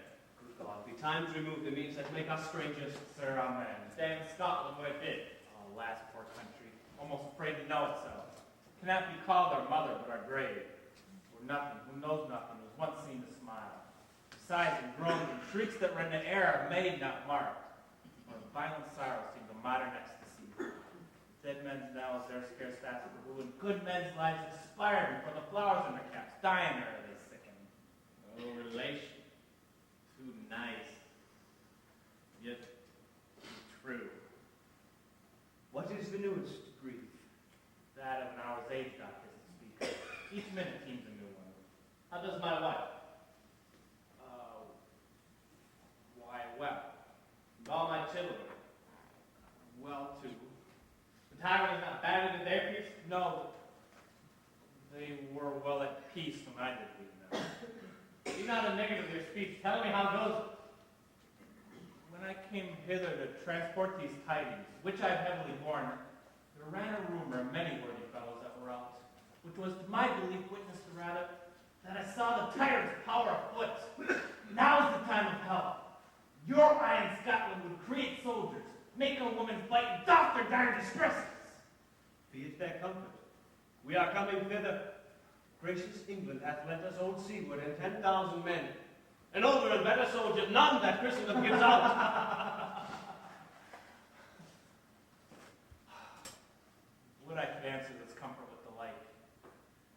But I have words that will be howled out in the desert air where hearing should not latch them. What concern they? The general cause? Or is it bee grief due to some single breast? No mind that's honest, but in it shares some woe, though the main part pertains to you alone. If it be mine, keep it not from me. Quickly, let me have it. Let not your ears despise his tongue forever, for it shall possess them with the heaviest sound that ever yet they heard. Oh, I guess at it.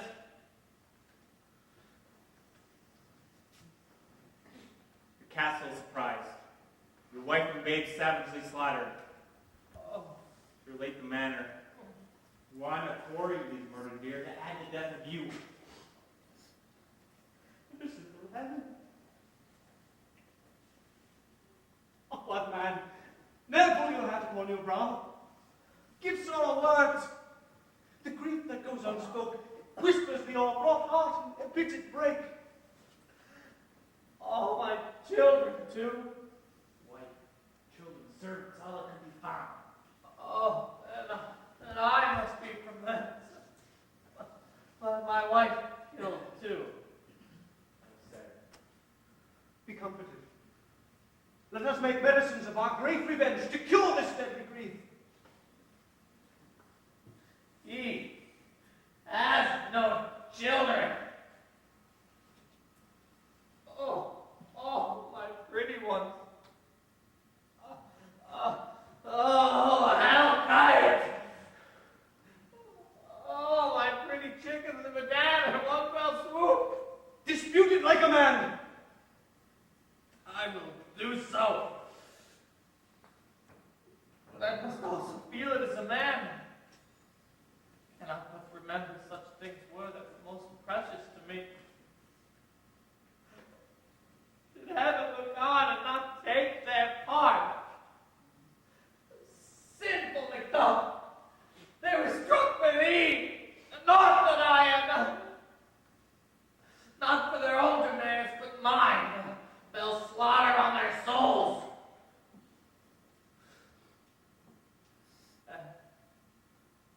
Heaven rest them now. Be this the whetstone of your sword. Let grief convert to anger. Blunt not your heart. Enrage it! I can play the woman with mine eyes, the braggart with my tongue. Gentle heaven, cut short all intermission. Front to front, bring thou this fiend of Scotland and myself within my sword's length, set him. If he escape, heaven forgive him too. His tune goes manly. Come, go we to the king. Our power is ready. Our lack is nothing but our leave. Macbeth is ripe for the shaking, and the powers above put on their instruments. Receive what cheer you may. The night is long that never finds the day.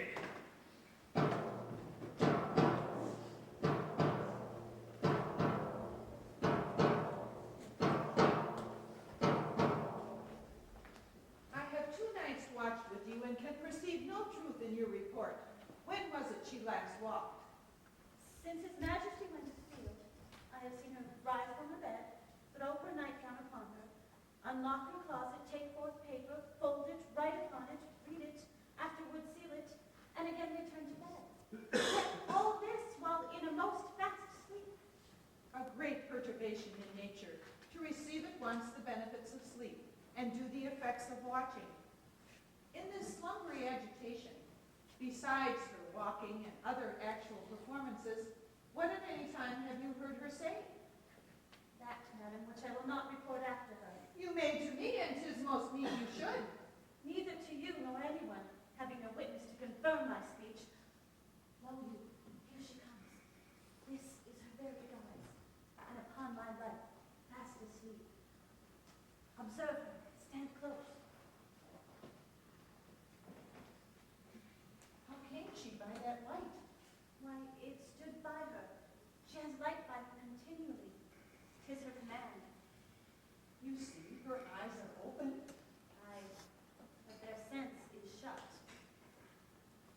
What is it she does now?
discharged. I should not have such a heart in my bosom for the dignity of the whole body. Well, well, well. You gotta be, madam. This disease is beyond my practice. Yet I have known those which have walked in their sleep, who have died holily in their beds. Wash your hands, put on your nightgown, look not so pale, I tell you yet again, Banquo's buried, he cannot come out on his grave. Even so? To bed, there's knocking at the gate. Come, give me your hand. What's done cannot be undone. To bed.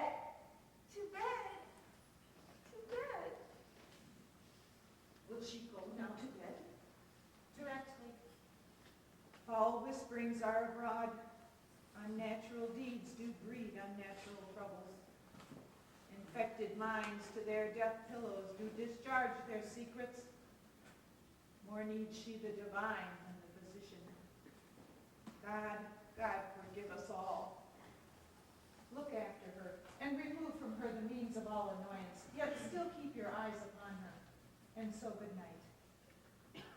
My mind she has mated, and amazed my sight. I think, but dare not speak. Good night, good nurse.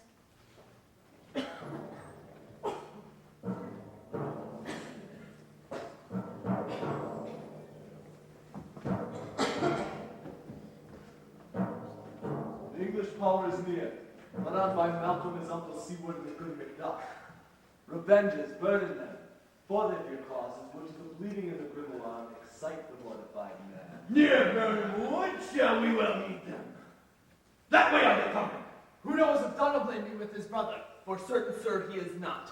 I am a file of all the gentry.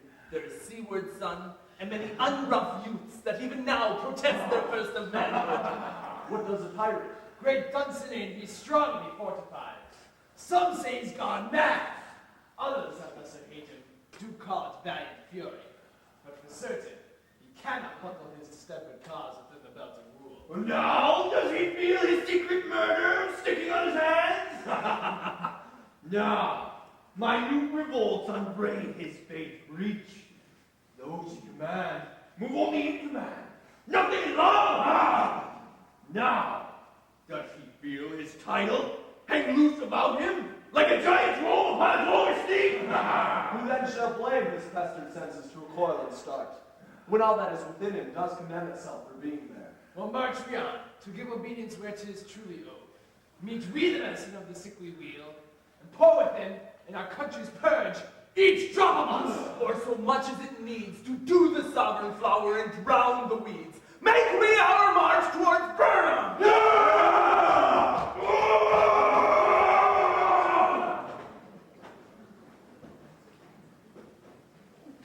Send me no more reports. Let them fly all. Till Burnham would remove the Dunsinane, I cannot take with fear. What's the boy, Malcolm? Was he not born of woman? The spirits that know all mortal consequences that pronounced me thus, fear not Macbeth. For no man born of woman shall ever have power upon thee. Then fly, false things! And mingle with the English epicures. The mind I sway by, and the heart I bear, shall neither sag with doubt, nor shake with fear. The devil damn thee, black, thou cream-faced loon, where dost thou that goose look? There's 10,000 Geese, villain? soldiers, sir. Oh, prick thy face, and overrid it with fear. What soldiers, Patch? Death of thy soul, those lineed cheeks of thine are counselors to fear. What soldiers, whey-face? The English force, so please you.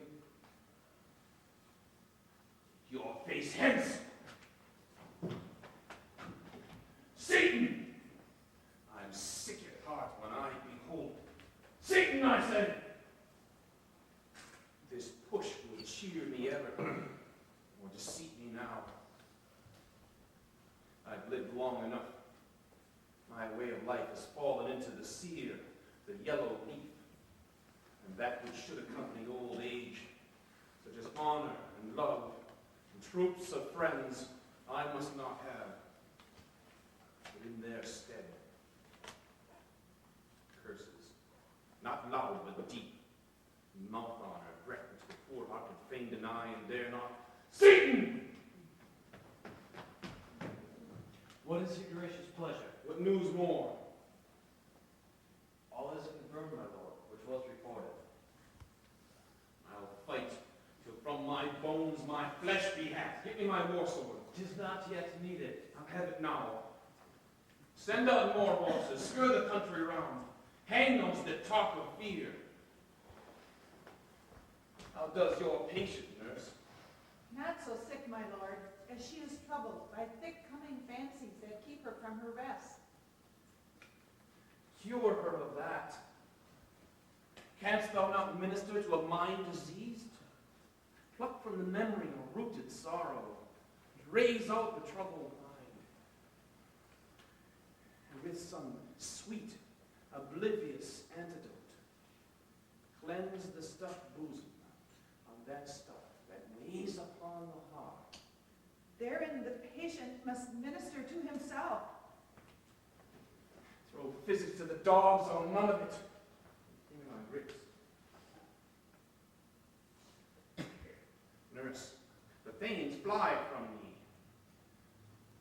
If thou couldst, cast the water of my land, find her disease, and purge it to a pure and pristine health, and I would applaud thee to the very echoes that should applaud again. What rhubarb, senna, or other purgative drug will scour these English hence? Hearest thou of them? Aye, my good lord, your royal preparation does make us hear something. Bring it after me. I'll not fear death in vain, till Vernon Forest come to Dunsinane. Were I from Dunsinane away and clear, profit again should hardly draw me here.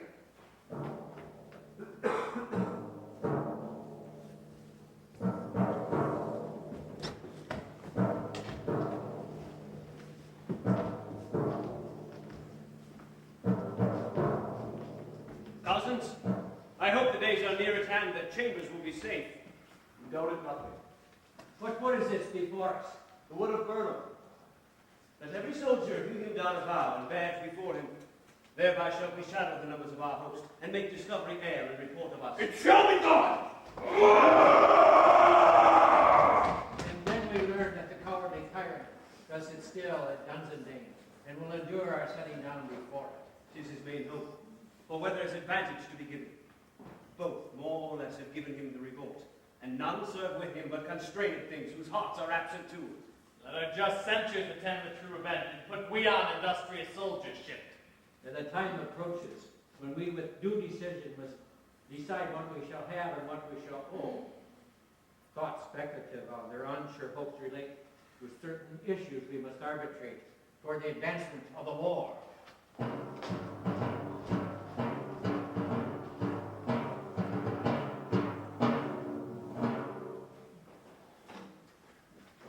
Hang out our banner on the outward wall.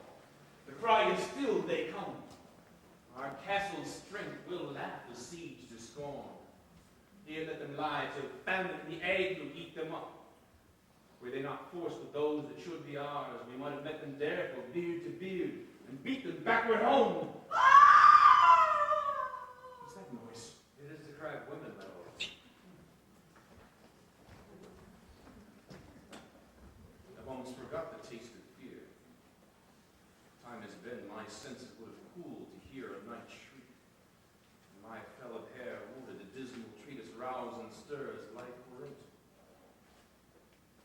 I've supped full with horrors. Direness, familiar to my slaughterous thoughts, cannot start me. Wherefore was that cry?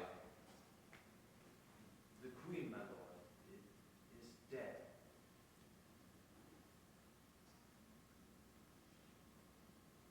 She should have died hereafter. It would have been a time for such a word.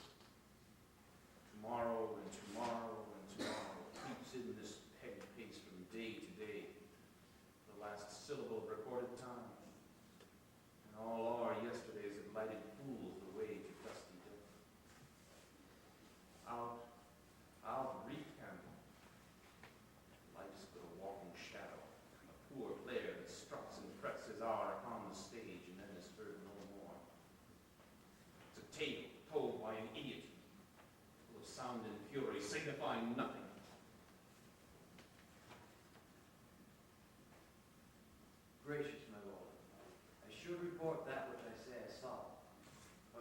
how to do it. We'll see. As I did stand my watch upon the hill, I looked toward Burnham, and anon, methought the wood began to move. Liar and slave! Let me endure your wrath if it's not to be so. Within this 3 mile may you see it coming. I say a moving crow. Thou speakest false. Upon the next tree shalt thou hang alive till famine cling thee. Thy speech be sooth I care not if thou dost as much for me. I, full in resolution, begin to doubt the equivocation of the fiend that lies like truth. Fear not till Burnham Wood do come to Dunsinane. And now a wood moves towards Dunsinane. Arm! Arm and out! That which he avouches does appear. There's no flying hence, nor tarrying here. I begin to weary of the sun. I wish the state of the world were now undone. Bring the alarm bell! Blow wind, come rack. At least we'll die with harness on our back.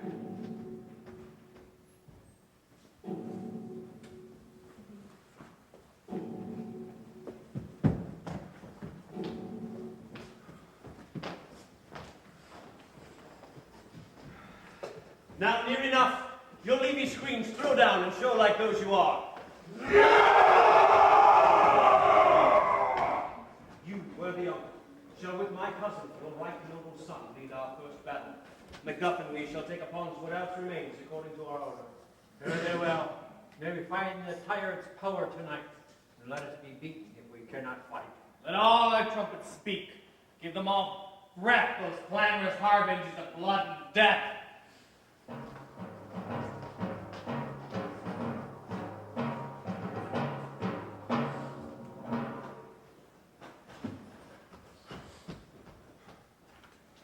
They tied me to a stake, I cannot fly. But Bearlad must fight the course. What's he that's not born of woman, such a one unto fear or none? What is thy name? Thou wilt be afraid to hear it. No. Though thou callest thyself a hotter name than any is in hell. My name's Macbeth. The devil himself could not pronounce a title more hateful to mine ear. No, nor more fearful. Thou liest, the poor tyrant! With thy sword I'll prove the lie thou speak! Ah! Ah! Ah!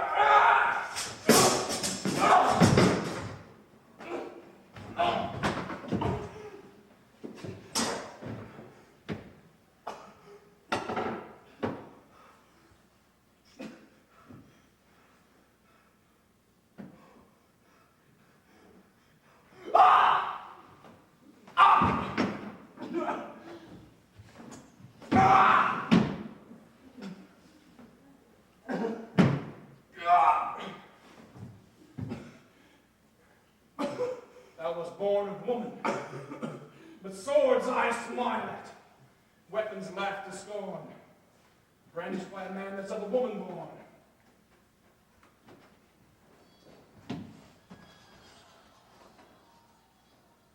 That way the noises. Tyrant! Show thy face! Thou beest slain by no stroke of mine. My wife and child ghosts will haunt me still.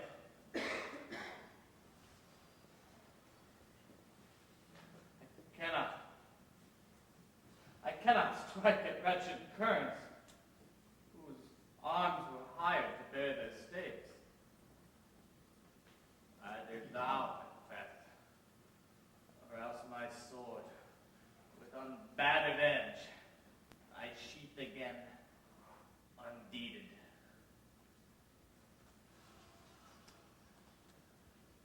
There thou shouldst be. By this great planet, one of greatest notes seems rooted. Find it, fortune. More I beg not. This way, my lord. The castle has been gently rendered. The tyrants people do fight on both sides, and our noble things have done greatly in the war. The day professes to be yours with little else to do. We have met with foes that strike beside us. Enter, sir, the castle.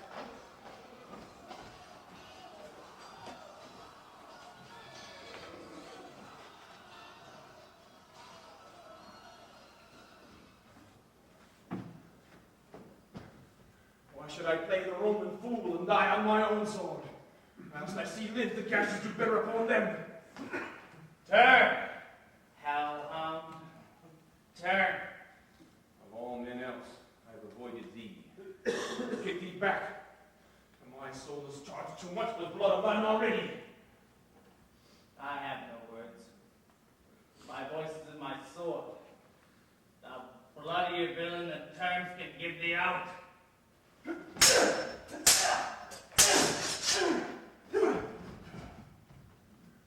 Thou losest labor. As easy as mayst thou the entrenched air with thy keen sword impress as make me with thee.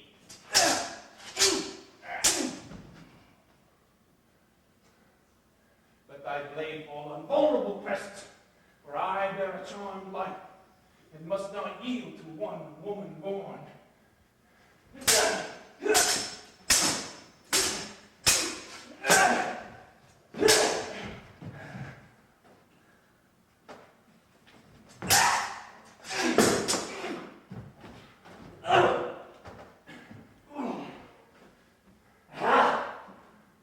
Spare that time, and let the angel whom thou still servest tell thee that Macbeth was from his mother's womb untimely raped.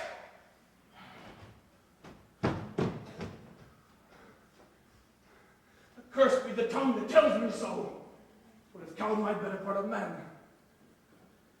Be these juggling fiends no more believe that palter with us in a double sense. Keep the word of promise to our ear, then break it to our home. Oh, what fight with thee! Then kneel thee, coward.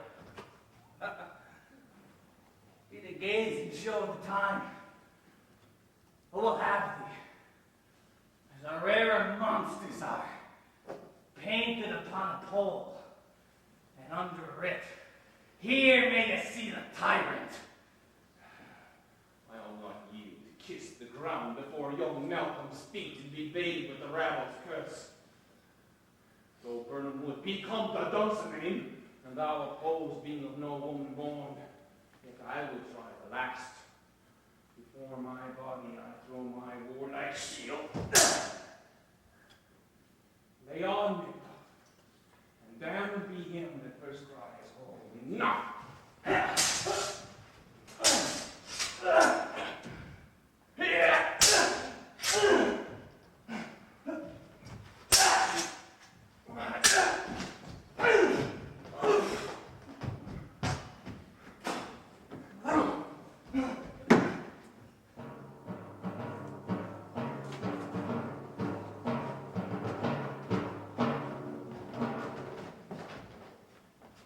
I would the friends we missed were safe alive.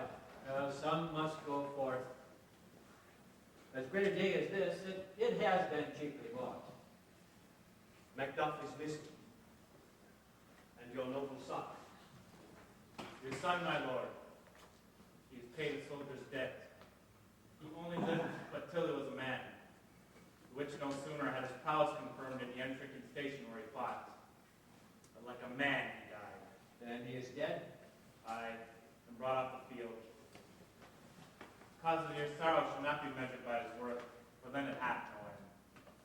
Had he his hurts before, Aye, on the front. then a soldier's death had he. If I had as many sons as I have heirs, I could not wish them a fairer death. His knell has been rolled. He is worth more sorrow than that I'll spend for him. I could say no more. They say he parted well and paid the score. God bless him.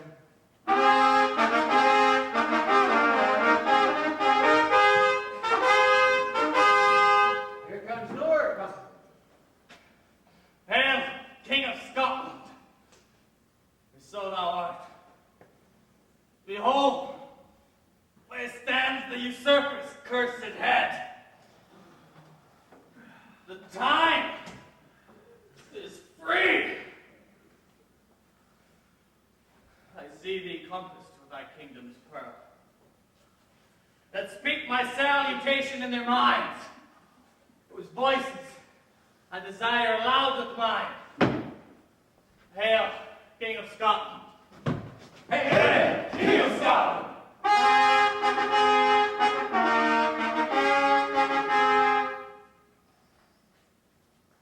We shall not spend a large expense of time before we reckon with your several loves, and to make us even with you. My thanes and kinsmen, henceforth be earls, the first that ever Scotland in such an honour named.